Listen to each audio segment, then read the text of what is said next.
ଲଗାଣ ବର୍ଷାରେ ଭୁଶୁଡ଼ିଲା ନୂଆ ପୋଲର ପଥର ବାଡ଼। ଘଟଣାଟି ଘଟିଛି ଡେଲାଙ୍ଗ ନିକଟ ଡାକପୋଡ଼ା ଲୁଣା ନଦୀର ଘଟଣା। ଠିକାଦାର ନୂଆ କରି ହୋଇଥିବା ପୋଲ ବାଡ଼ ଭୁଶୁଡ଼ିଗଲା। ଦର୍ଶକ ବନ୍ଧୁ ଚିତ୍ରକୁ ଦେଖିଲେ ବୁଝିପାରିବେ। ଭୁଶୁଡ଼ିଥିବା ନୂଆ ପୋଲଟି ଉଦ୍ଘାଟନ ହୋଇନଥିବା କଥା ସାଧାରଣରେ ହାସ୍ୟାସ୍ପଦ ହୋଇଛି। ପୋଲଟି ଉଦ୍ଘାଟନ ପୂର୍ବରୁ ଭୁଶୁଡ଼ି ପଡ଼ିଲା ପୋଲର ବାଡ଼। ସାଧାରଣ ଜନତାଙ୍କ ଯାତାୟତ ସମ୍ପୂର୍ଣ୍ଣ ଠପ୍ ହୋଇଛି।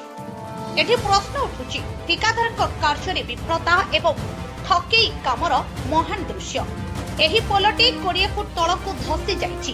ପଥର ବାଡ଼ରେ ସରକାରଙ୍କର ଅଟକଳରେ 6 କୋଟି ଟଙ୍କା ଖର୍ଚ୍ଚ କରାଯାଇଥିଲା। ଠିକାଦାରଙ୍କ ଅବହେଳା ପାଇଁ ଜନଜୀବନ କ୍ଷତି ହେବାର ଯଥେଷ୍ଟ ସମ୍ଭାବନା ନୁହେଁ କି? ତେବେ କି ପ୍ରକାର ପଦକ୍ଷେପ ସରକାର ନେଉଛନ୍ତି ଦେଖିବା ପାଇଁ ଅପେକ୍ଷାରେ ସାଧାରଣ ଜନତା। ଖୋର୍ଦ୍ଧା ଜଟନୀରୁ ଧୀରେନ୍ ପ୍ରତିହାରୀଙ୍କ ରିପୋର୍ଟ, ଆମ ଅଧିକାର।